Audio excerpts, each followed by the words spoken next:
سعد سب سے آگے آگے جا رہا تھا۔ اچانک سے سعد ایک گلی میں چلا گیا۔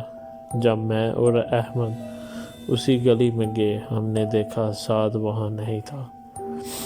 ہم اسے ڈھونڈنے لگے۔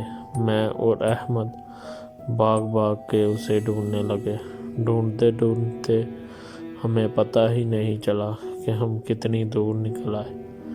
جب واپس جانے کا سوچا تو ہمیں پتہ ہی نہیں تھا چلا کہ ہم کس سائڈ سے آئے تھے اور کدھر جانا ہے۔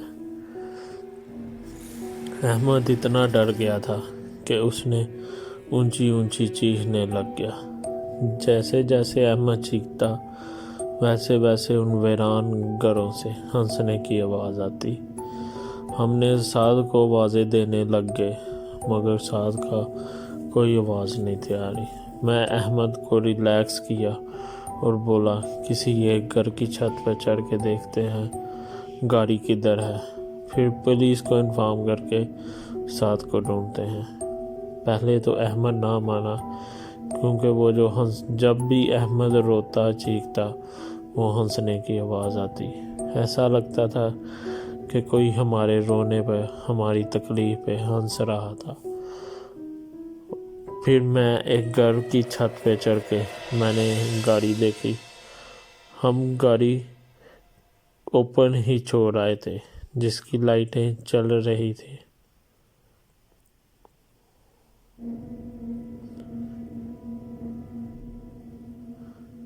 کیونکہ گاڑی ہماری سٹک ہو گئی تھی اس لیے ہم بنا لاک کیے ہیڈ لائٹ آن کر کے ہی باہر آ گئے تھے، کیونکہ اس وادی میں اندھیرا بہت تھا۔ ہم نے دیکھا تو ہمیں گاڑی نظر آ گئی۔ میں اور احمد اسی طرف جانے لگ جاتے ہیں۔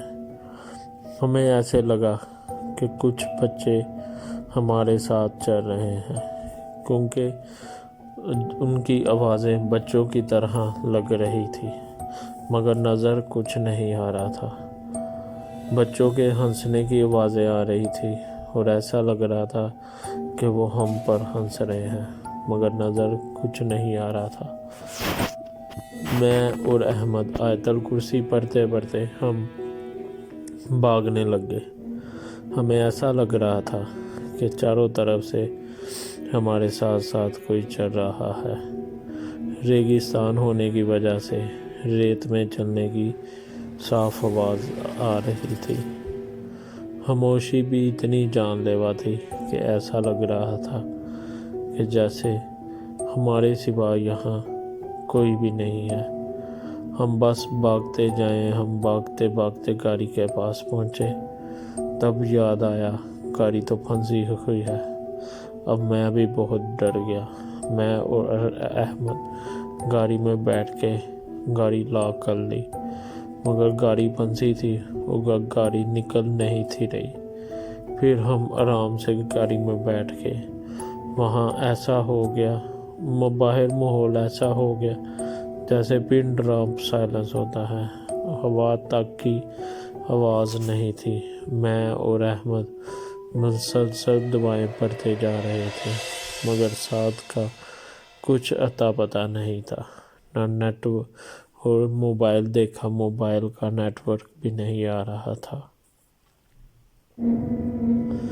دور دور تک کوئی نہیں تھا نظر آ رہا۔ دور روڈ پہ بس 10-15 منٹ بعد ایک گاڑی گزرنے کی آواز آتی تھی۔ میں احمد کو کہا کہ احمد ہمت کر کے باہر چلتے ہیں، روڈ تک جا کے کسی کی ہیلپ لیتے ہیں۔ احمد نے پہلے منع کیا مگر پھر میرے بار بار ضد کرنے پر احمد مان گیا۔ ہم نے ٹارچ پکڑی اور ہم روڈ والی سائڈ پہ جانے لگے۔ وہاں صرف اور صرف گاڑی کی لائٹ اور ٹارچ کی لائٹ کے سوا کوئی اور روشنی نہیں تھی۔ بلال بھائی آپ یقین نہیں کریں گے، جب ہم تھوڑی دور ہی گاڑی سے گئے ہم نے گاڑی کے پاس وہی برا آدمی دیکھا اور وہ واقعی ہوا میں اڑ رہا تھا کیونکہ اس کا کوئی حصہ زمین میں ٹچ نہیں کر رہا تھا۔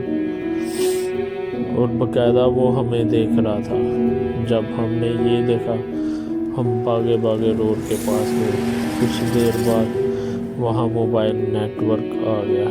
ہم نے پولیس کو کال کی اور پولیس بھی آ گئی۔ پولیس کو ہم نے اور تھوڑی دیر بعد پولیس آ گئی۔ پولیس کو ہم نے سارا واقعہ بتایا اور پولیس کے ساتھ جب ہم گاڑی پاس گئے تو ہم نے دیکھا سعد گاڑی کے پاس بے ہوش پڑا ہے۔ وہ گاڑی بھی جہاں پھنسی تھی وہاں سے نکل گئی ہے۔ پولیس نے سعد کو چیک کیا، ہوش میں لائے اور ہم سب کو پولیس اسٹیشن لے آئے۔ ہمارے پہنچنے سے پہلے میرے پیرنٹس وہاں پہنچے ہوئے تھے، کیونکہ گاڑی میری تھی اس لیے میرے پیرنٹس وہاں تھے۔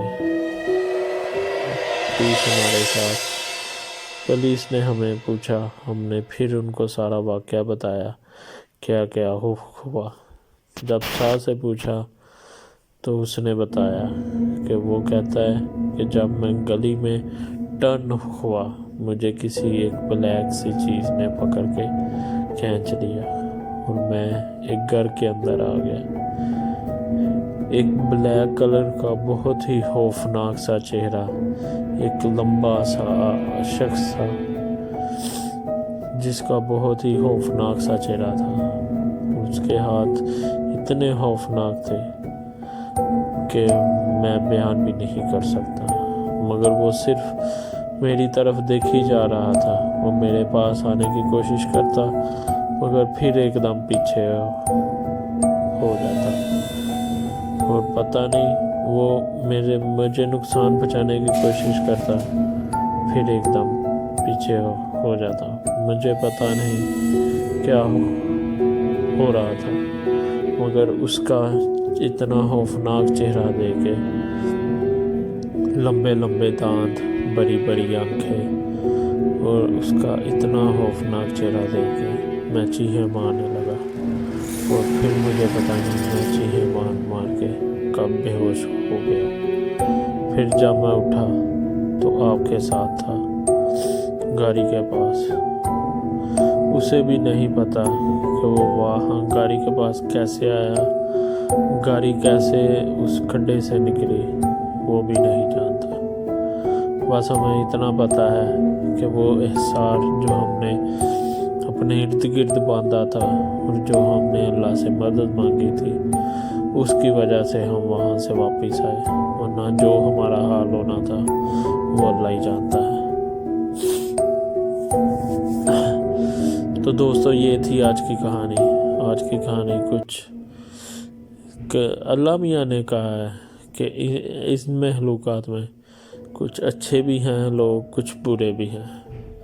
میرا خیال ہے آپ کو جو ملے ہیں وہ اچھے تھے، اس لیے انہوں نے آپ کو بچا لیا، اور وہ بزرگ جو نظر آتے ہیں وہ بھی اچھے ہیں، اس لیے وہ کسی کو تنگ نہیں کرتے۔ اور ہمیں چاہیے کہ جب ہمیں پتہ ہو کہ اس جگہ کوئی مخلوق رہ رہی ہے تو ہمیں وہاں نہیں جانا چاہیے، کیونکہ اگر ہم کو اچھا نہیں لگتا کہ کوئی غیر ہمارے گھر آئے تو پھر ان کو کیسے اچھا لگے گا کہ کوئی غیر ان کی جگہ جائے، بے شک وہ اچھے ہیں یا برے ہیں۔ اللہ ہم سب کو ایسے برے شیطان، برے جنات سے محفوظ فرمائے۔ آپ سے ملاقات ہوگی کل انشاءاللہ۔ اللہ حافظ۔